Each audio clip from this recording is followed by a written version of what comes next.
All right, well, here we are, the first of its kind. This is the State of the Conservancy, brought to you by the Belle Isle Conservancy. I'm Andre Ash, digital anchor of the Michigan Chronicle. It is good to be here with you tonight. We thank you so much for joining us. This next hour is going to be a conversation, an authentic conversation where we hope to bridge the gap between Detroiters and their park, which they know as Belle Isle Park.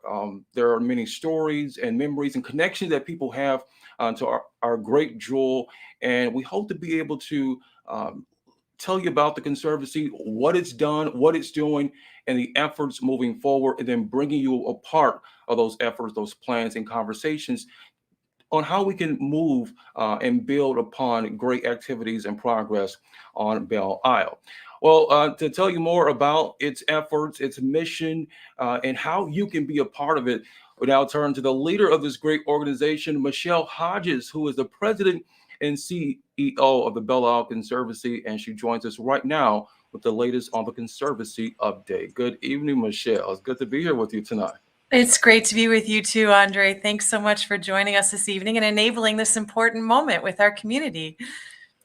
Absolutely, absolutely. Well, I'm interested in what you have to share with us tonight, and I know the Conservancy has been doing some awesome work, and this is going to be a great moment for the Detroiters and everyone to be a part of this discussion tonight. We certainly hope so. And I thought it would make sense to start out with our mission.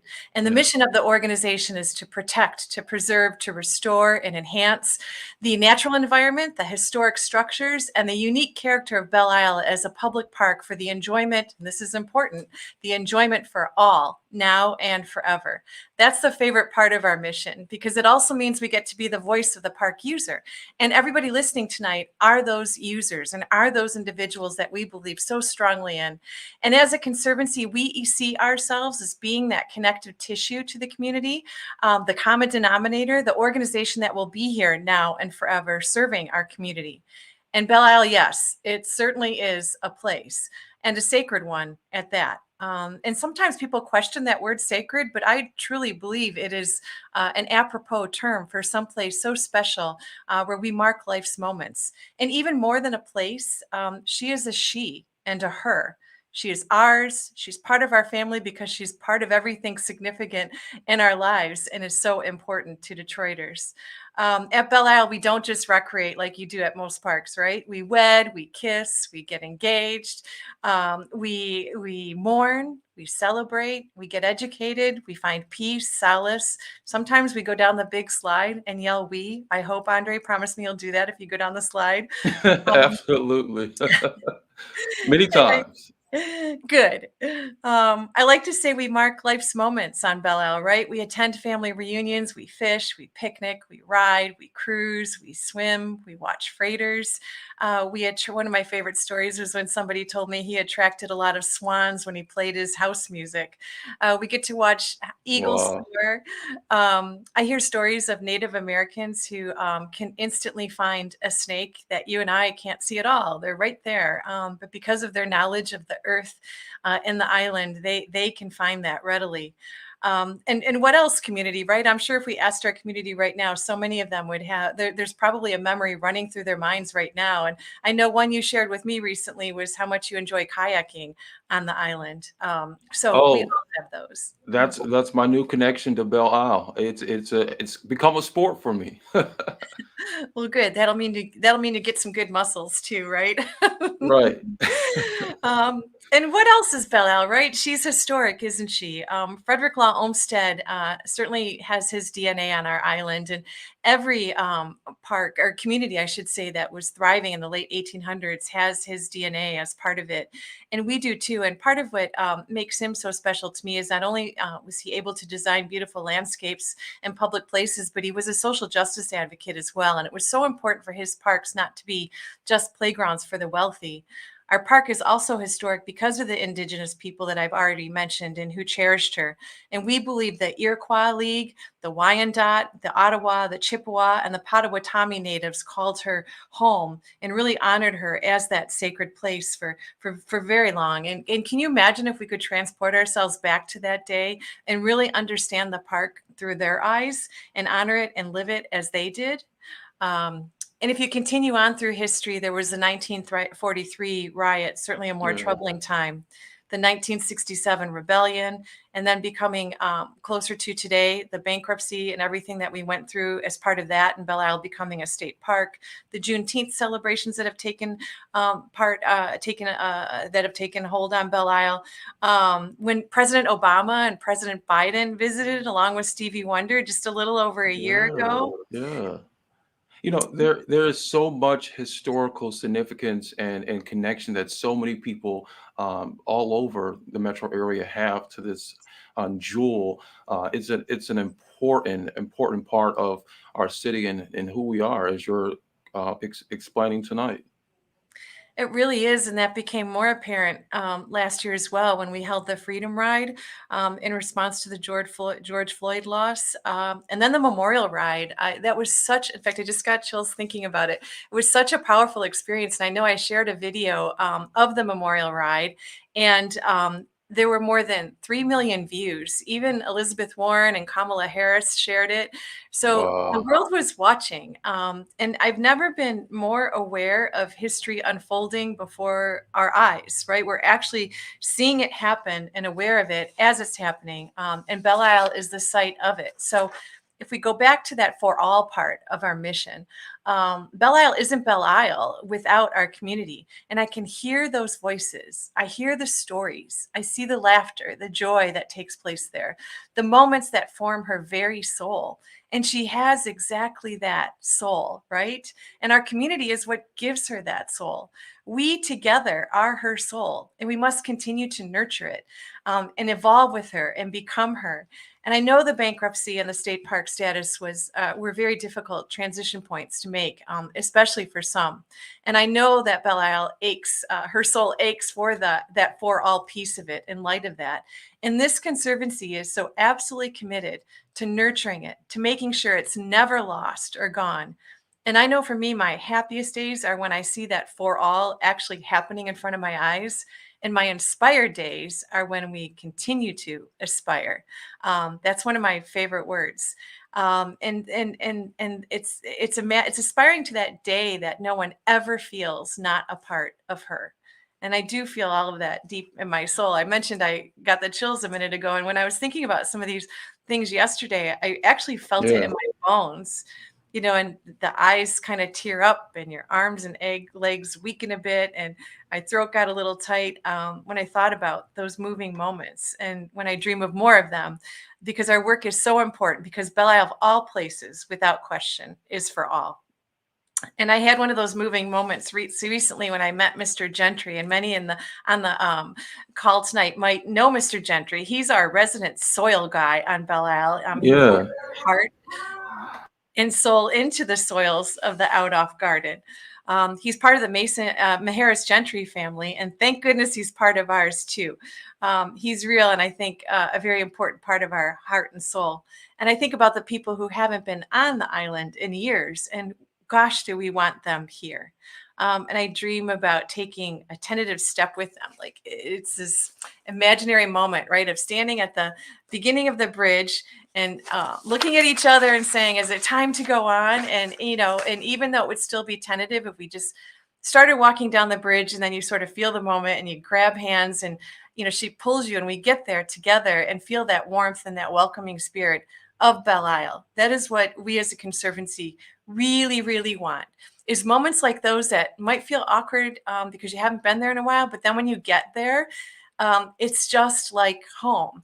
And that's exactly what we want. So we really want the community to push us, to prod us, to challenge us, so that this island always feels like yours. And if we're missing a beat or not doing something right, we need to know that so we can be good for our community. Yeah.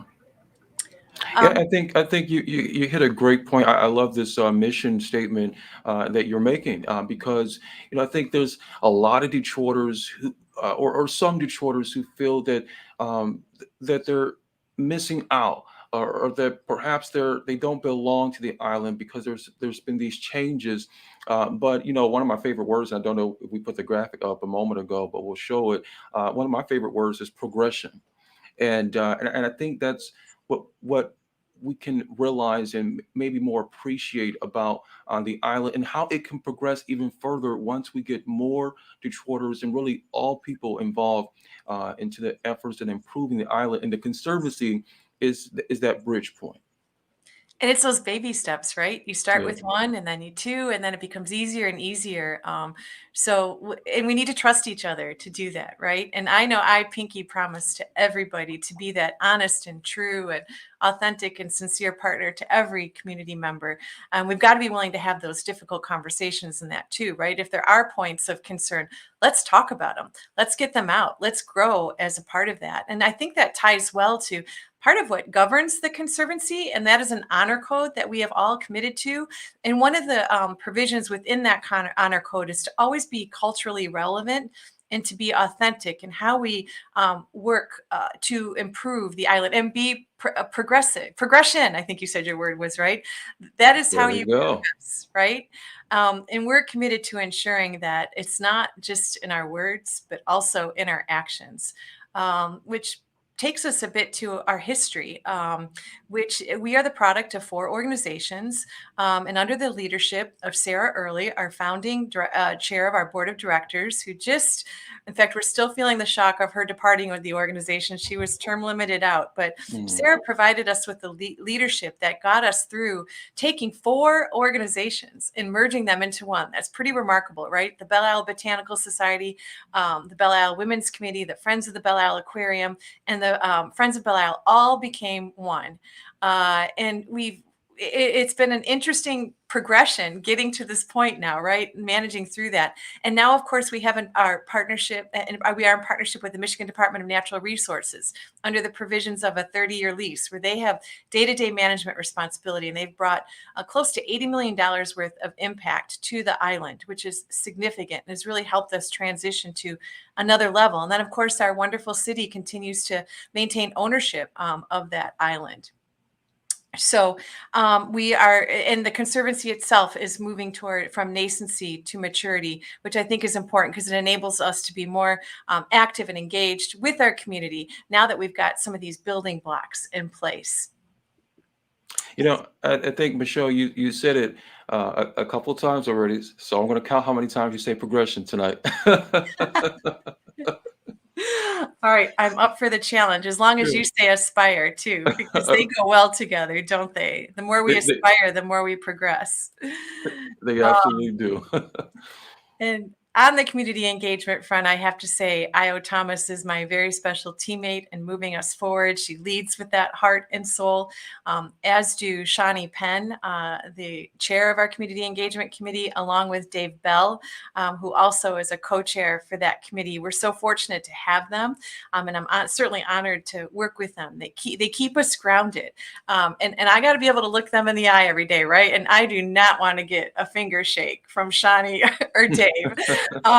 So that means we have to do the work and mean it, right? It's truly got to be authentic. In fact, I love our partnership with the Detroit Public Schools Community District because we've been told by them they don't partner with organizations who just want to check a box. That's not good enough. They want real, authentic partners, and we meet that threshold, which I think is a really important benchmark. So we will continue to remain intentional because our words and our hopes and our dreams just aren't enough. We've got to make sure we're actually doing the work. So that's why we are really supporting and solidifying this community engagement effort. We're diversifying our board. We're evolving our programming. We're finding people who can lead and volunteer in a way that represents our community and in a way that the children we serve see relevance and see a connection. And we just recently launched what we call a gut check, which it's criteria and a process that we refer to anytime we're challenged with a program or initiative, or we're making a selection for a new board member, or we're thinking about a new committee. We're going to run it through that gut check process to make sure it's in alignment with our values and our goals. Same with our strategic plan. That's such an important overriding document that keeps us from being rudderless and makes sure that we have that focus on our community. And then our memorandum of understanding with the Michigan Department of Michigan Department of Natural Resources, and how we manage that relationship so that it is exactly what we want it to be. So moving along and progressing, the Conservancy is responsible for $12 to $14 million of impact in its almost 10-year life. And that impact comes in the form of volunteer management, programs, capital projects comprising it, and certainly our Belle Isle Aquarium, which the Conservancy is responsible for keeping free and accessible to all. And we hope everybody on this call is part of that and has visited it. We've invested more than $6 million. You can come see, it truly shines. You can come see axolotl and garden eels and air breathers and the only complete collection of gar, we think, in the world, our mantis shrimp. And you can learn at our education dock and elsewhere. There's so much to see there, as well as the fruition of that partnership I mentioned with our school district, where we have field trips for second, third, fourth, and fifth graders, which enables us to work toward the fruition of a STEM institute. And we take time to really celebrate our STEM rock stars of color in the community. It's all a big lift, but the Grand Prix, it has helped us get there. And now that we're losing that, we have to figure out how to fill that gap. Our Polish the Jewel Luncheon, our Giving Society, our foundations, our corporate community. So we have a great team, and I'm sure we will overcome these hurdles as long as we all stay focused and progressing. I like that. We're also charged with advocating for park users every day. And that's something the community doesn't always see because we try to protect it from the sausage making. But know that we're there doing that on behalf of our community always. It's a very important part of making sure that this park stays for all forever. And then as we move forward, we continue to focus on that community engagement, as I've mentioned, probably as many times as I've mentioned progression today. Right. But we did just release our report for the year, and it was accepted by our board, and Io and Shani and Dave worked so hard on, as well as the rest of the members of our community engagement committee. And I'm so proud of those folks. They're awesome ambassadors and advocates for us. But the highlights from that report include spending time challenging ourselves. I hope the community hears that we're very introspective. We're asking ourselves the hard questions. We're acting on them. We're making sure we know who and what we are. And we know that what we are is that ecosystem, a civic commons, right? An organization with a vision that prioritizes a shared vision and values with our community. And we get there when we participate mutually and we're in constant engagement with one another. We've been looking for our gaps. We developed a feedback form so that the community can feel connected and part of where we're headed and in alignment with that forward progression. And we're really on a quest to ensure equity and agency. That's another favorite word. And Io gave me that word, so I always have to high five her for that one. So that we can ensure that equity and agency by not just having aspirational talking points, but making sure it's evident in our work and our institutional values and day-to-day practices. And we must constantly work to improve. And we need people at the table, everybody listening right now, because we don't know what we don't know, right? Which brings me to the final points that I'd really like to make before we move into the next part of the program. And that's our call to action. And what is it?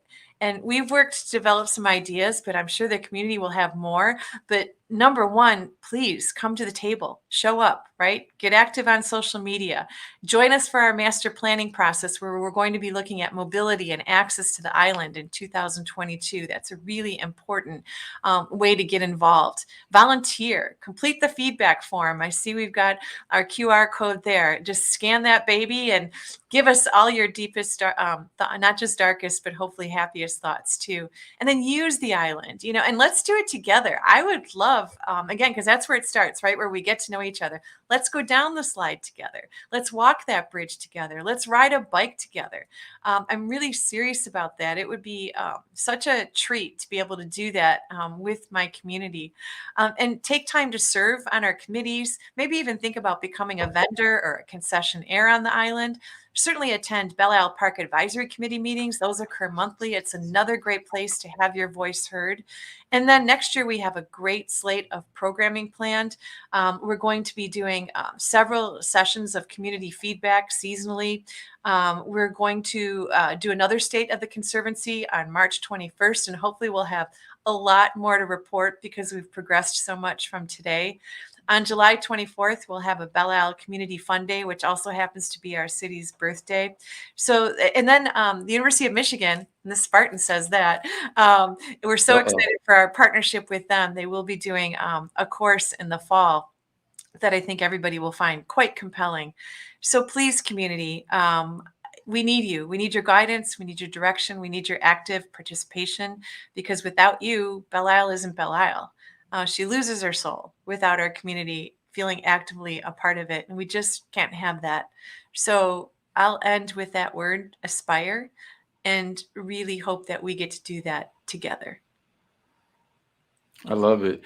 I think our other favorite word of the night, Michelle, is going to be community and engagement. And we've already started that process already. I mean, for the millennials or the tech savvy in mind, use your cell and get that QR code and scan it and be a part of the conversation. We love that. And also on our social media, if you're watching and if you want to be connected to us, you can join the conversation and follow the updates about what the Conservancy is, what it's about, and how you can be involved through our Facebook and through Instagram and Twitter as well. So you can find more of those links available at the Conservancy's website and throughout our broadcast tonight. We are so thankful for you to be joining us. This is the State of the Conservancy, the first of its kind for the Belle Isle Conservancy. And moving ahead and along with our program tonight, we are privy to have, speaking of team, Michele, you work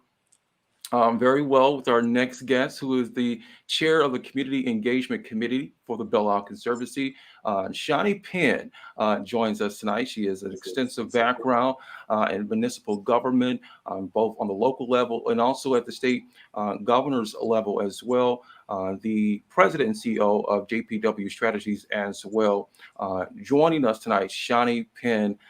Thanks so much. You haven't given the finger wave to Michele too many times, have you?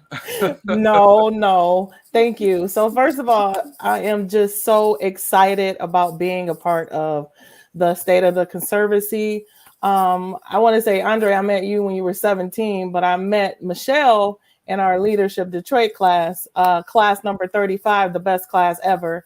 And after that, Michele was appointed to this position. So I am excited to serve with her and help her move forward the mission that Sarah Early has crafted for this particular committee and board.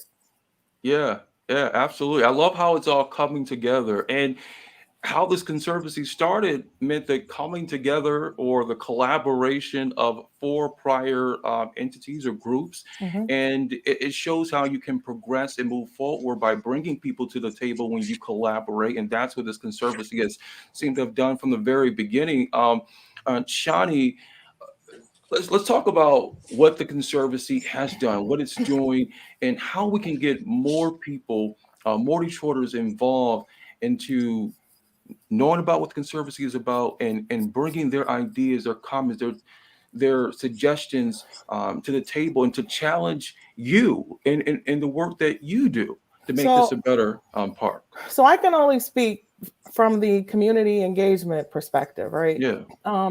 So when they asked me to be a part of this committee and lead the charge as the chair, I thought back of how I actually got here, right?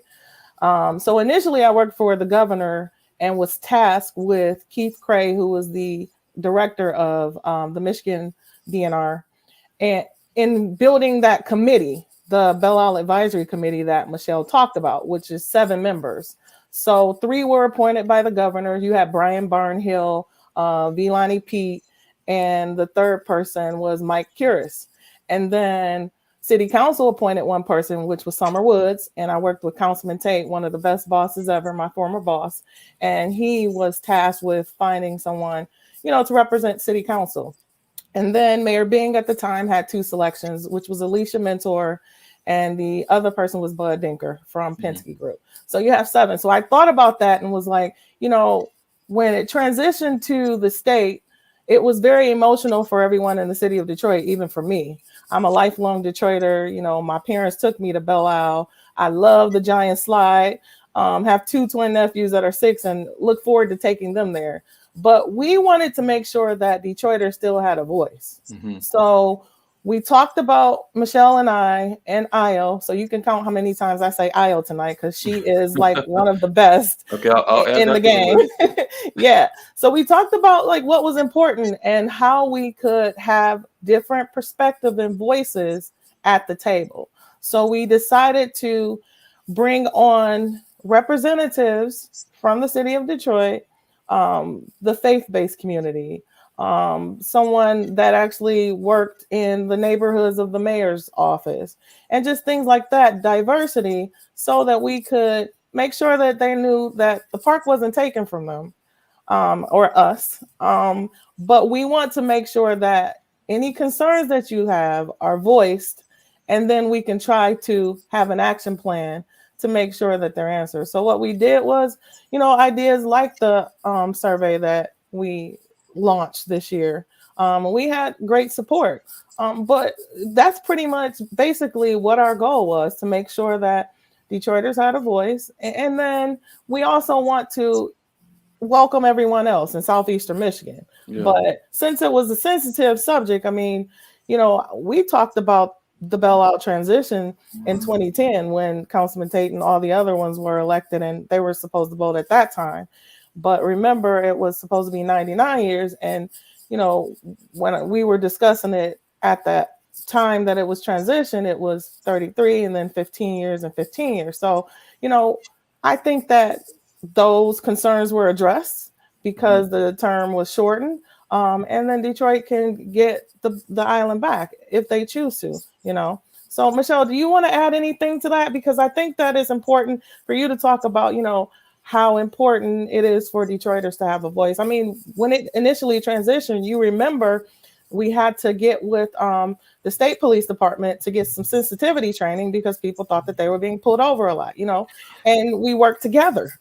Yeah, I think that was one of the an issue when you have this idea of the state somehow take over, and I think that perhaps state presence or there being some type of change and it looks or feels different is what has kept some people away, because it's what they're not accustomed to, or it's not the Belle Isle that they remember or feel. And so, it is, how do we make that bridge to try to alleviate and address all concerns, that this is a park for all and how it can be improved? I think that's where the leadership comes in, right? Is we do have relationships with law enforcement, so why not leverage them? I know during the whole the George Floyd loss, certainly that question was very important, right? How do we handle law enforcement on Belle Isle? And we were working with CREO at the time and other bodies, and said let's facilitate a conversation about that. Let's have a really healthy face-to-face conversation about what's working, what's not, how we progress, how we continue to get better, and how we really show the world and the community how to do it and how to do it right. So that's the kind of leadership that we're really excited about, because those are the things that really propel you forward, right? When you can, I call it elegant leadership, right? When you can elegantly have a conversation about really tough issues. And the other one was, through the memorial ride and that, why not talk about the health disparities in the community? Why was the African-American community challenged more during COVID than others? So let's use Belle Isle for what she's always been. She's walked with us through everything. Why not these big issues? Why not make her that place where we can solve? Yeah, and I think it's important for Detroiters to know that the Belle Isle Conservancy does not run the island. We're the voice of the people. So DNR actually runs the island, but if you can't get your concerns heard through them, then come to us and we'll go on your behalf. Contact the Belle Isle Advisory Committee. Their meetings are open to the public, but we want to make sure that you know that it is your park and it's open to you. It's your park and it's your conservancy. It's the conservancy making that bridge, that connection to the DNR, and being able to address or alleviate concerns. And when we talk about engagement and hearing from the community, we are doing that right now. We got a question from our social media. We'll take this question from Mary Allen. She says, with the Grand Prix moving off Belle Isle, will the paddock be removed and the area around Sky Fountain restored with trees and other greenery? Let's take that question.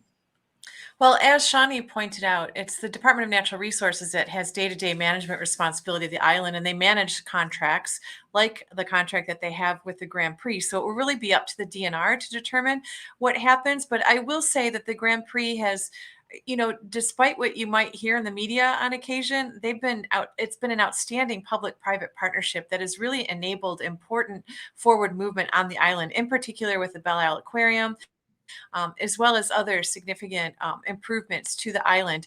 And because of what I know, and I think Shani's had an opportunity to get to know Bud Danker, the president of Penske, and others, they really are mission focused. They've always wanted to do the right thing, and I believe they will continue to want to do the right thing. So that meeting has not happened yet, where we actually talk about what the next steps will be in terms of restoring the island to its original condition pre-Grand Prix. But I will say I have every confidence that they will be at the table fervently and steadfastly wanting to make sure that Belle Isle moves forward and does well. And I look forward to that conversation. So Mary Ellen and Judy, please stay tuned. Get on our Facebook page. I'm sure we'll be talking about those issues. Reach out in any way and let us know what you wanted to. I see trees and other greenery. One of the things we talked about, I know some trees that were put in by So Sad, Save Our Sons and Daughters, inadvertently came down, which was really a tragedy. And we need to make the community whole in that regard. And wouldn't that be a wonderful healing moment if we took a step like that and not only put trees in, but put symbolic and meaningful trees like that back onto the island and perhaps in the paddock area? So those are the things that we need to talk about together. What will be most meaningful to our community? It shouldn't be just us sitting here trying to figure that out without our community at the table. Absolutely. And Shani and Michele, I think this is an opportunity for the community to be engaged, but also to be informed. I mean, a lot of conversation has happened recently around what's next after the Grand Prix. But, walk us through like how times were in trying to work with DNR when it comes to perhaps some benefits related to the Grand Prix being on the island, that help fund different initiatives for Belle Isle. Because I think while it's a way to engage, it's also a way to be informed of what the Conservancy has been doing leading up to this point.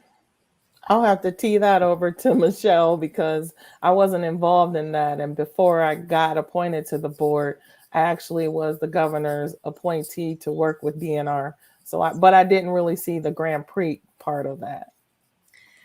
Well, let's put some names on the things that the Grand Prix has enabled. Because as you said, Andre, it's all about educating the community, right? A favorite phrase of mine the last couple of years has been intellectual honesty, because we've gone through so many emotional issues, right? We're challenged on so many big issues, from equity, social justice, all of them, right? So how do we really get down to the meat of it and really move our community forward? So intellectual honesty has been really important to me. And as much as I know that there have been challenges with the Grand Prix, there have also been positives. And we've worked really hard to minimize those negatives and maximize those positives. So again, the aquarium is a really good example of that. It cost us a minimum of $500,000 a year just to keep it open to the public, and a key word being free, so that all Detroiters have access to it. That's just the I love day-to-day. the sound of that. Anything more than that from a capital standpoint goes on top of that $500,000. The Grand Prix is enabled. They actually are what seeded the field trips that occur now at the aquarium.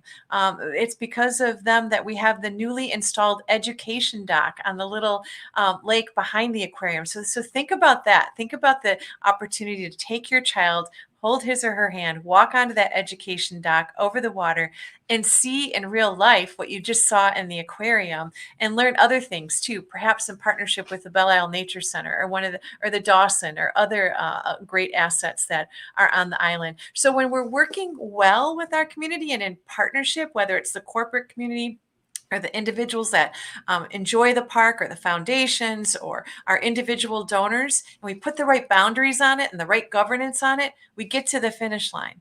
And that's what we're committed to. So now we have an opportunity with the Grand Prix leaving. We really believe it is the best thing. Even though it will create a financial challenge, it's time, and it will benefit the city at large.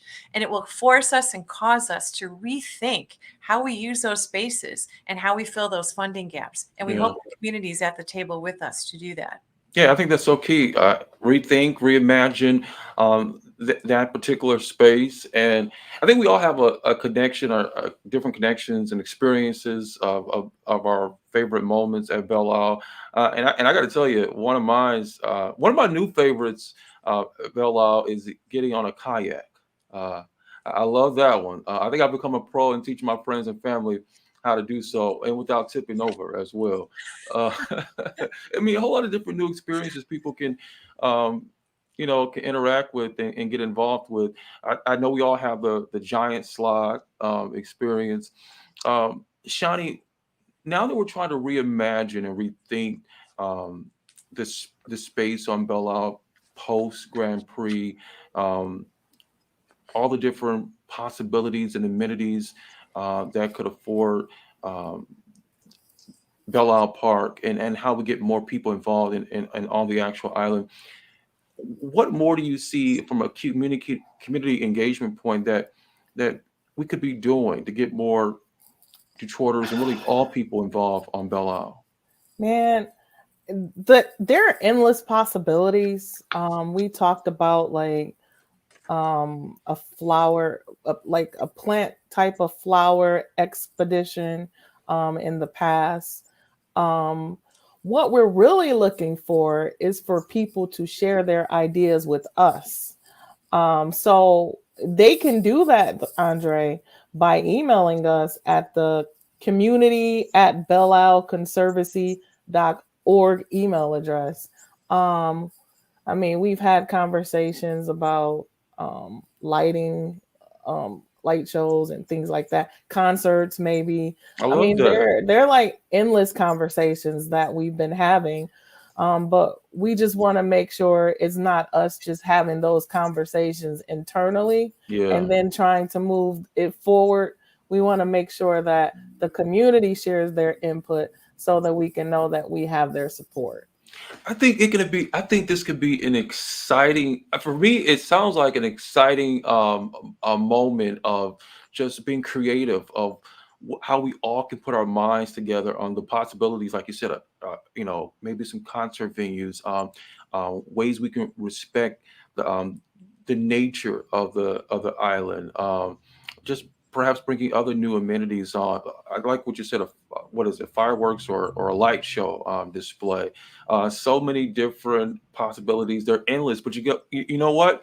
We can only know about them unless the people tell you about it, right? So I'm going to put that address out once again, community@belleisleconservancy.org is the way to get involved. It's the way to give your community feedback. More to the light show, Michelle. You know, that's a cool one. I will attend that one after I finish kayaking. We think so too. We think it's one of those things that folks will remember for generations, right? When I'm out in the community, people who are 80 years old will tell me what they remember happening to them when they were in third grade, right? So that light show is what people would talk about 50 years from now, because they loved it so much. And that's what we have to do. But I want to add something to actually how we get to that idea stage and the implementation stage. And maybe you and other folks like you, Andre, can be partners in that. When I was at the Smithsonian Museum for African American History in Washington, D.C., which, by the way, way, I'm wearing my scarf from there today. They had on an exhibit where it was I don't remember the specifics of it because it's been quite a few years now, but an historic table that was used to facilitate conversation and dialogue and problem solving. What if we had some representation of that on Belle Isle? Maybe in the form, I know when we were renovating our council chambers with the city of Detroit, we were questioning what to do with the old table, right? I'm like, well, put it on Belle Isle, right? Let's have it on display and we can sit around it as a community and have conversations. Or is it some version of a front porch, right? Detroit's front porch. Or is it a pop-up barbershop, right?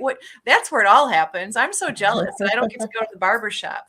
But maybe I can actually. I do have my COVID hair. I could use some help. But Okay, Michele. wouldn't that be a cool way to have conversation that really seeds it and really brings out some substance so that when things like winter lights come up, we can say, that's it. And let's add this to it. And let's add that to it. So the community really owns it. Yeah, I mean, I've driven to Clarkston, Michigan to see their winter light shows just because, so it would be great to have it in our own house. Additionally, I just thought of something. So when I went to Great Wolf Lodge for vacation, they had this interactive wizard thing where my nephew took a wand and he went to different little things to solve problems or things like that. Wouldn't that be great at the aquarium? Like some type of thing where the students can come and kind of, problem solve and figure things out relative to the different fish or different reptiles that are in the tanks. I mean, that would be a great idea too. So what I'm saying, Andre, is the possibilities are endless. Yeah, absolutely. And look, you almost really can't do this almost any other place. I mean, who else has a big jewel of a park like we do on an international riverfront? But anyhow, let's get to some more questions though, because we still have some more comments and questions coming in from our social media. This one comes from Jackie Bates. She poses this question: is there a possibility of horseback riding or the pony cart rides returning to the island? Now, I think I do remember that. I think I'm old enough to remember that. Wouldn't that be great, huh? I know there'd be a little bit of an obstacle that's been discussed before because we have the horse stables and they're beautiful and they're historic, right, Jackie? That must be what you're remembering. And the DNR in its state parks has a policy against horseback riding. But Belle Isle's special, right? So maybe we can, if that's really what matters to this community, that's what your conservancy does, is serves as a facilitator, serves as a problem solver. Maybe we can be that voice that actually finds the rationale, brings the DNR on board with things like that would matter to this community to see how and if we can make them happen. So great idea, Jackie. Something that let's put that as a target, as something to strive for and to have that conversation. Now, when we talk about having these conversations, there have been meetings held with the Conservancy that the community, that the public can be a part of or can be more aware of. I believe there is meeting minutes available through getting fact updates on the website. Well, perhaps it's the Belle Isle Park Advisory Committee you're referring to, which was enabled as a part of the fact updates on the website. Yes. So those, if you go to, the Conservancy's website is belleisleconservancy.org, where you can learn all sorts of information about Belle Isle. Where you'll find information about the Belle Isle Park Advisory Committee is at managed site, which is belleislepark.org. And there you have a repository of every planning study that was ever done, minutes from every meeting, agendas from every meeting. I believe there's an input button as well. So if you had, as there is on our website, if you have comments or concerns, there's a way to formally introduce them. So that would be a great way for the community to get involved. And that's, again, what I refer to as healthy tension. Like come to a Belle Isle Park Advisory Committee meeting, say what you want to say, hold us accountable, give us the focus that we need. Yeah. You were saying earlier in your opening remarks, Michele, that, hey, the Conservancy is open to push back and being that facilitator to voice the concerns of the people of the community for what they want to see to the island and the efforts in which ways the island can be improved. More engagement, that's one of our other words on our list tonight. Community engagement. This question online comes from Tawana, and she poses this question: does Belle Isle have any plans to clean up the geese feces? She's posing the question: are there cleanup plans? And she says there is such a large amount that trying to walk and picnic is a hazard. So, what's the answer to See, that? is this not the big entrepreneurial opportunity of the world, right? Maybe we need to bring on our new economy initiative or our Motor City Match or something to say solve the goose poop problem on Belle Isle. Because if you can turn goose poop into a commodity or a product, you are going to make it big. Because Tawana is so right; it is everywhere, and I know the DNR. It's its responsibility, obviously, to manage that. It's challenged by that and it's working really hard to find resources. And I know, and you'll be shocked to hear this number, but earlier this year, they removed humanely, they took them to Kentucky, as I understand it, but 4,000 geese, 4,000. And Wow. I was just on the island the other day and there is zero evidence of that, right? They are still everywhere. So it's a real challenge for us and for the Department of Natural Resources. So they're working on it. They're doing their best to want to. We're obviously not there yet, and you're right. And you certainly don't want to slip and fall on that. And I would also say we have to take into consideration that COVID was still here, so there was a lot of businesses that didn't have enough staffing to do it. And I'm not making an excuse. I'm just saying let's consider that as well when we talk about, let's give them a little grace as far as during this time at least. Yeah, I mean, I made trips, quite a few trips to Belle Isle over the pandemic because I think people were looking for an escape during this pandemic, and why not social distance the best way you can by being out on Belle Isle, and I think that's one of the things I had to do is give some grace to the upkeep because everyone's having staffing issues these days. Nonetheless, Belle Isle is still a jewel. Shani, I want to ask this: what do you? I mean, I think we all have fond moments of being on Belle Isle. What are your favorite moments connection to the island? So my parents took me there as a child when we had like family picnics, so or family reunions and things of that extent. So I remember being under the shed with my family, running over to the giant slide. I can't say that enough. I think I've said that 3 times tonight. Did you ever get burned on that slide Oh, sometime? absolutely. Uh, Absolutely. the pain, but we still But it kept was doing it. fun, right? We still kept It was going. right. It was fun. And then, me and Io talked about this briefly the other day, senior skip day. So I didn't really skip until my senior year. Some people still skip with seniors, as a junior and sophomore. But I told my parents that I was skipping that day. So we did go over to Belle Isle on senior skip day. I went to King High School. Go Crusaders. Oh well, you were right up the street, Well, Michelle. if you're gonna go there, Shani, I got to stand up for Io and talk about the cast technicians, right? Why? Uh-oh. Why? Do we have a fierce Here- rivalry going on tonight? Here's my thing. People We can't can settle the rivalry on Belle Isle. people can't represent high schools if they didn't attend, Michelle. All right. Well, I still got it out though. Join us and be a part of this conversation on our social. We'll put up our social again for the Belle Isle Conservancy. Follow on Facebook, follow on Instagram, and then also become a part of it and engage in the process. Allow for the Belle Isle Conservancy to be your advocate and to be that bridge, that connector to facilitate important conversations about our crown jewel, and that is Belle Isle. Instagram.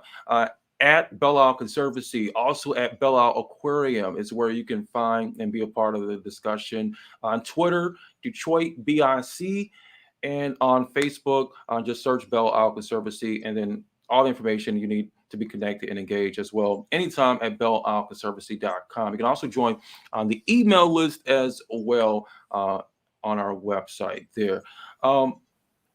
As far as what you hope people watching tonight take away from this conversation and how we can progress when it comes to the efforts in moving Belle Isle forward and the Conservancy being that facilitator. What do you hope people take away from tonight's discussion?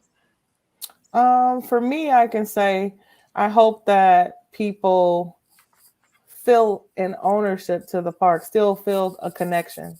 And I hope that they know that we're only as successful as we are because of them and their voice. So we can't do anything without their voice, because if we move forward with the plan that's not for the people and the voice of the people, then is it really a plan for the city of Detroit? Yeah, Michele.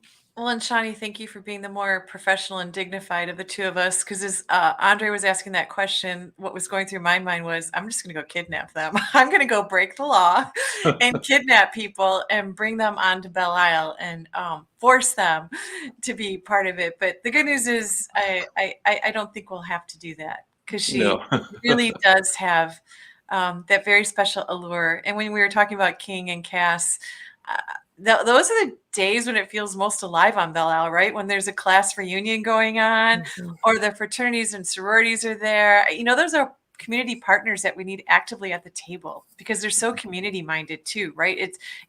Our goals are in alignment. Our missions are in alignment. So let's work together to push us forward, to make sure Belle Isle's always alive, always that place that we feel connected to. Yeah, we have another audience question tonight, and this will perhaps be an easy answer. It comes from audience question online. If Sarah Early is no longer president of BIC, who is? So can I clarify something? She's not the president. Michele is the president and CEO. Sarah Early is the chair of the board, and she's transitioning out as the chair. And Michele, you can answer the question, but I just wanted to make the clarification. Thank you. Clarification indeed. President and CEO, Michele Hodges. Sometimes people ask me if I'm a volunteer, and no. This is fortunately a profession in which I get to serve. But to answer Carolyn's question, who's actually one of our wonderful volunteers. So hello, Carol. Sarah did just recently exit in her role, although she will stay involved in the organization and help us with our fundraising needs. But Nancy Vella, who is a retired partner from Deloitte, has succeeded Sarah and is now at the helm of the organization. And so we're looking forward to working together to ensure that everything that Sarah started, which obviously is significant, continues. I want to go back to a moment, Michele, that you mentioned in your earlier remarks, and you talked about how you talked about being an advocate for park users and how equity of value is what's key, not as a talking point. Explain a little bit more about that, because we're always hearing, about, these key words these days, or in this era of equity and inclusion. But how important is that to the Conservancy when you talk about equity being a value, not as a talking point? It's paramount, and I think we all know the difference, right? Authenticity is so important, right? If it's not authentic, And we, again, much like our partnership with DPSCD, we're so honored by that, because they don't work with box checkers. We're not a box checking organization. We're an organization that, as I said earlier, we feel it in our bones. This isn't my profession or my career, or that. This is our service. This is who and what we are all the time, not just 9 to 5. So we have to demonstrate that very earnestly and very intentionally in all of the work we do. It can't just be nice words. The infrastructure has to be there to support the outcomes that we want, which is a just and equitable place that is Belle Isle, that is this community's park without question for everyone. And you will see that in everything we do because it is a fundamental value. So again, what our board of directors looks like, what our programming looks like, what our community engagement effort looks like. And we have more progress to do, right? We need to get, we need to get there. We're not there yet.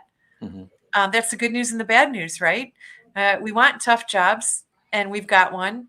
And it's one with a wonderful purpose and a wonderful outcome. And I have every confidence that this community is capable of getting there. And that's what you're going to see. It's a passion. Yeah.